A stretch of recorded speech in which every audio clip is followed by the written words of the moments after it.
بسم اللہ الرحمن الرحیم۔ اس ویڈیو میں 6 کلمے ترجمہ سمیت بیان کیے جائیں گے۔ لا الہ الا اللہ محمد رسول اللہ۔ پہلا کلمہ طیب، طیب معنی پاک۔ لا الہ الا اللہ محمد رسول اللہ۔ ترجمہ، اللہ کے سوا کوئی عبادت کے لائق نہیں، محمد صلی اللہ علیہ وسلم اللہ کے رسول ہیں۔ دوسرا کلمہ شہادت، شہادت معنی گواہی۔ اشہد ان لا الہ الا اللہ وحدہ لا شریک لہ واشہد ان محمدا عبدہ ورسولہ۔ میں گواہی دیتا ہوں اللہ کے سوا کوئی عبادت کے لائق نہیں، وہ اکیلا ہے، اس کا کوئی شریک نہیں، اور میں گواہی دیتا ہوں بے شک محمد صلی اللہ علیہ وسلم اللہ کے خاص بندے اور اللہ کے رسول ہیں۔ تیسرا کلمہ تمجید، تمجید معنی بزرگی۔ سبحان اللہ والحمد للہ ولا الہ الا اللہ واللہ اکبر ولا حول ولا قوة الا باللہ العلی العظیم۔ ترجمہ، اللہ پاک ہے اور سب خوبیاں اللہ کے لیے ہیں، اور اللہ کے سوا کوئی معبود نہیں، اور اللہ سب سے بڑا ہے، اور گناہوں سے بچنے کی طاقت اور نیکی کرنے کی توفیق اللہ ہی کی طرف سے ہے جو سب سے بلند عظمت والا ہے۔ چوتھا کلمہ توحید، توحید معنی اکیلا۔ لا الہ الا اللہ وحدہ لا شریک لہ، لہ الملک ولہ الحمد یحیی ویمیت وہو حی لا یموت ابدا ابدا ذو الجلال والاکرام بیدہ الخیر وہو علی کل شیء قدیر۔ ترجمہ، اللہ کے سوا کوئی معبود نہیں، وہ اکیلا ہے، اس کا کوئی شریک نہیں، اسی کے لیے ہے بادشاہی اور اسی کے لیے حمد ہے۔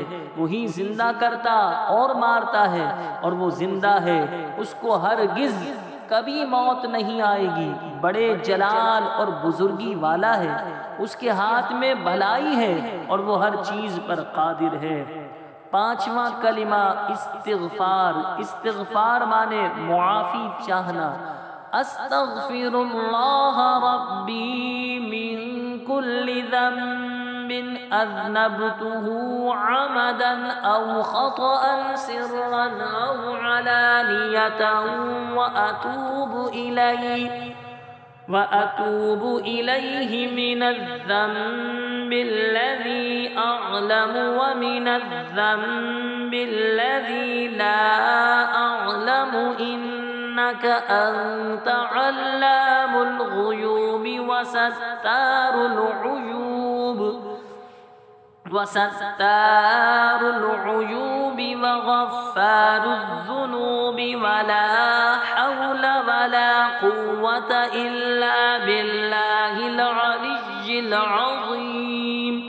ترجمہ، میں اللہ سے پناہ مانگتا ہوں جو میرا پروردگار ہے ہر گناہ سے جو میں نے جان بوجھ کر کیا یا بھول کر، چھپ کر کیا یا ظاہر ہو کر، اور میں اس کی بارگاہ میں توبہ کرتا ہوں اس گناہ سے جس کو میں جانتا ہوں اور اس گناہ سے بھی جس کو میں نہیں جانتا۔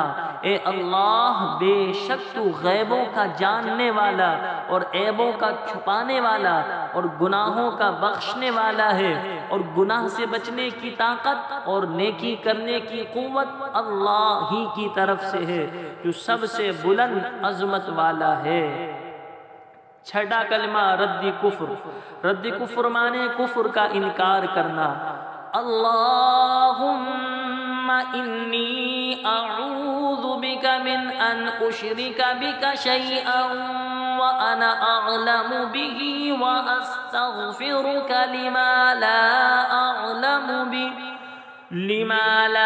أعلم به تبت عنه وتبرأت من الكفر والشرك والكذب والغيبة والبدعة والنميمة والفواحش والبهتان والمعاصي كلها وأسلمت وأقول لا إله إلا الله محمد رسول اللہ۔ ترجمہ: اے اللہ، میں تیری پناہ مانگتا ہوں اس بات سے کہ میں کسی شے کو تیرا شریک بناؤں جان بوجھ کر، اور بخشش مانگتا ہوں تجھ سے اس شرک کی جس کو میں نہیں جانتا، اور میں نے اس سے توبہ کی اور میں بیزار ہوا کفر سے اور شرک سے اور جھوٹ سے اور غیبت سے اور بدعت سے اور چغلی سے اور بے حیائیوں سے اور بہتان سے اور تمام گناہوں سے، اور میں اسلام لایا اور میں کہتا ہوں اللہ کے سوا کوئی عبادت کے لائق نہیں، محمد صلی اللہ علیہ وسلم اللہ کے رسول ہیں۔